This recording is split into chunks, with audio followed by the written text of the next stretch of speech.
আমরা এই মুহূর্তে পৌঁছে গেছি দেবজিৎ স্যার অ্যাওয়ার্ড সাথে বলো কলকাতা এবং বাংলা আওয়াজ মিডিয়া পার্টনার। আজকে আমাদের শুরু পুরস্কার প্রদান পরিক্রমার পরে। এই মুহূর্তে আমরা উত্তর কলকাতার জগৎ মুখার্জি পার্কে দাঁড়িয়ে আছি এবং দেবজিৎ স্যার নিজে ওনার ট্রফি তুলে দিচ্ছে এখানকার সম্পাদকের হাতে। আপনারা দেখছেন সরাসরি বলো কলকাতার পর্দায় বাংলা আওয়াজের পর্দায়। খুব ভালো, খুব সুন্দর। অনেক ধন্যবাদ। এই আপনাদের আপনারা করছেন, লড়াই করছেন, সমাজের সাথে লড়াই করছেন, নিজের পাড়াতে লড়াই করছেন। আমি তো সেটা পারি না আপনাদের মতো কাজ করতে। আপনাদের শুভকামনাটাই অনেক। শুভেচ্ছা জানানোর জন্য এটা হচ্ছে লড়াইকে সম্মান জানানোর এবার এবছরের জন্য ইন্সপিরেশন যে এই মহামারী কালে কিভাবে পুজোটা বাস্তবায়িত করে তুলেছে এনারা। আমরা দেখেছি একের পর এক, আমাদের পর্দায় দেখিয়েছি। আজকে সেই সম্মান আমরা প্রদান করছি, দেখুন আপনারা। এবং দেবজিৎ স্যার বলো কলকাতা শারদ যোদ্ধা সম্মানে, বলো কলকাতা এবং বাংলার আওয়াজ শারদ যোদ্ধা সম্মানের মেডেল তুলে দিচ্ছে ওনার গলায়।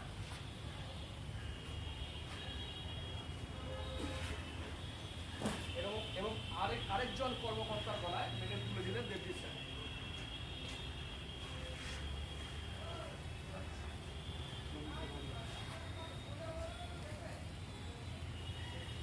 আমার একটি ছোট্ট উপহার আপনারা সবাইকে একটি ছোট্ট উপহার উনি তুলে দিলেন আন্তরিকভাবে ওনাদের হাতে অনেক পুজো বাস্তবায়িত করার জন্য। আমি ক্যামেরা পার্সনকে বলবো ভালো করে দেখাতে দেবজিৎ স্যার অ্যাওয়ার্ডটাকে।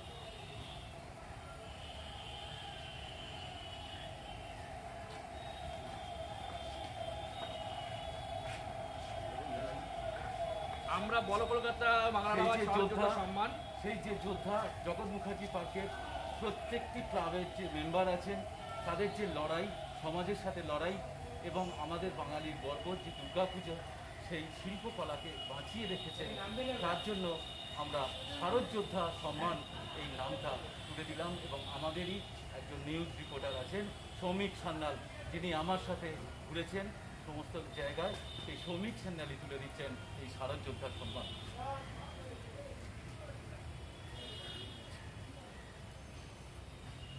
আমি শুনে নেব দেবজিৎ স্যারের মুখ থেকে উনি কেন এই সম্মান এনাদের প্রদান করলেন। আসুন স্যার, এই প্রথম দেবজিৎ স্যারকে আমরা আনলাম আমাদের অন স্ক্রিনে, এতদিন বলে গেছি।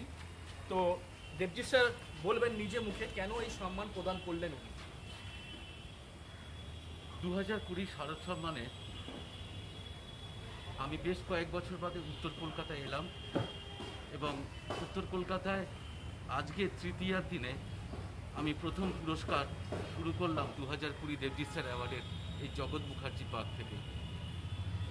প্রত্যেকটি ক্লাব আমি পরিদর্শন করেছি নিজের মতো করে, উত্তর দক্ষিণ সমস্ত, এবং তাদের প্রত্যেকেরই শিল্পকর্ম খুব সুন্দরই হয়ে থাকে এবং তারা তুলে ধরেন, চেষ্টা করেন। আজকের এই একটা দুর্যোগের সময় যেটা ধীরে ধীরে আমরা কাটিয়ে উঠছি, আমাদের হাসির আলো মুখে ফুটছে এবং অবশ্যই আমরা আর কিছুদিনের মধ্যে পুরোপুরি আনন্দে আমরা হাসির সাথে আমরা ঘুরে বেড়াবো। সেই মা দুর্গার কাছে আমরা প্রার্থনা এবং আশীর্বাদ চাইছি, তিনি যেন আমাদের সবাইকে সুস্থ রাখুন, ভালো রাখুন এবং যে কাজটি আমি একা করতে পারি না এবং সমস্ত ক্লাবের সবাই মিলে করেন, সেই কাজটির জন্য আমি ওনাদের সশ্রদ্ধ প্রণাম জানিয়ে দিলাম। আমাদের তরফ থেকেও অনেক ধন্যবাদ এবং আপনাদের এই শুভকামনা আগামী দিনে আমাদের পথ চলার সহায়ক হবে আশা রাখি। আমরা শুনে নেব ক্লাব কর্তৃপক্ষ যিনি আছেন ওনার থেকে ওনাদের এবারে লাটে প্রতি বছর তো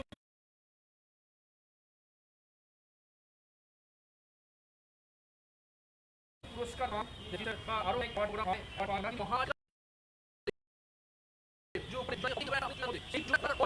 শুরু হয়নি, মানে এখনো পুরো কমপ্লিট করে উঠতে পারেনি ওনারা। প্রথম ট্রফি তুলে দিল দেবজিৎ স্যার এবং বলো কলকাতা বাংলার আওয়াজ শারদ যোদ্ধা সম্মান। তো সেখানে ওনাদের মুখ থেকে শুনে নেবো ওনাদের অনুভূতি কি মনে করছেন, কি ভাবছেন ওনারা। আসুন। দেখুন, প্রথম কথা, প্রথম যে কোনো জিনিসের আনন্দই একটা স্পেশাল। তো পুরস্কার এবছর হয়তো আগামী দিনে আমরা আরও পাবো, সেটা প্রশ্ন নয়। প্রথম পুরস্কার আজকে এবছরের এটাই। তো এর একটা অন্যরকম আনন্দ, যেটা হয়তো ভাষায় প্রকাশ করা যায় না। আর এবছর 2020 সালে সবথেকে বড় জিনিস যেটা, সেটা হচ্ছে চারিদিকে কী অবস্থা, সেটা নতুন করে বলার কিছু নেই। বহু চর্চিত বহুল ব্যবহৃত সেই সমস্ত শব্দ আবার নতুন করে পুনরাবৃত্তির কোনো প্রয়োজন নেই। আমরা শুধু এই জায়গায় দাঁড়িয়ে শুধু পুজো করা না, পুজোর পাশাপাশি আমরা যেটা করতে চাইছি যে সাধারণ বিপন্ন মানুষের পাশে দাঁড়ানো। আমরা কিন্তু পুজোর বাজেট প্রায় 50% কমিয়ে দিয়ে সেই টাকাটা আমরা ব্যয় করবার চেষ্টা করছি, এবং শুধু তাই নয়, 50%-এর মধ্যেও কিছু টাকা আমরা ব্যয় করবার চেষ্টা করছি যে সমস্ত মানুষ লকডাউনের ফলে কাজ হারিয়েছেন বা তাদের হঠাৎ করে একটা বিপন্ন অবস্থায় পড়েছেন, প্লাস আমফানে ক্ষতিগ্রস্ত মানুষ, তাদের জন্য আমরা ইতিমধ্যেই আমফানে ক্ষতিগ্রস্ত সুন্দরবনে 300টা পরিবারকে 1 মাসের রসদ, খাবার দাবার ইত্যাদি নানান নিত্য প্রয়োজনীয় সামগ্রী দিয়েছি। এছাড়া করোনার সময় একদম লকডাউনের প্রথম দিকে যখন সরকারি সাহায্য সেভাবে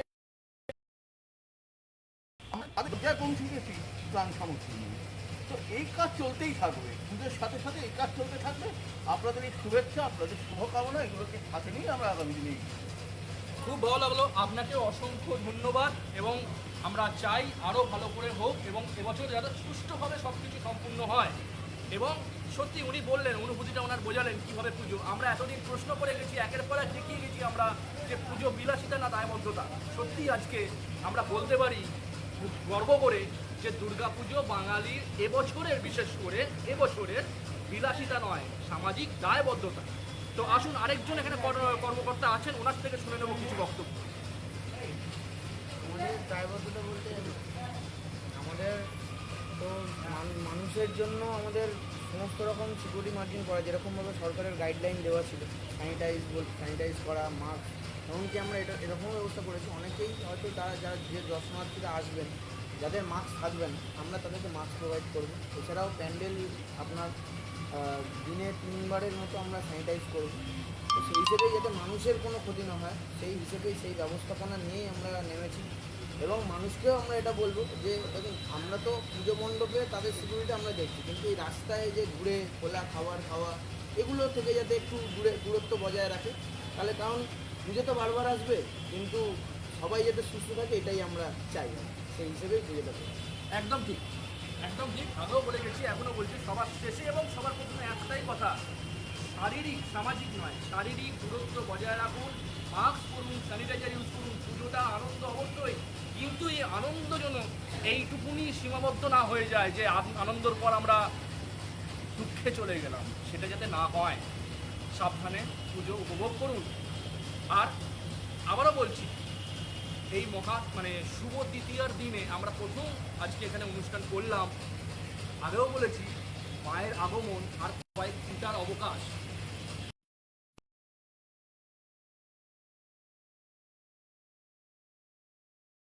মায়ের আগমনে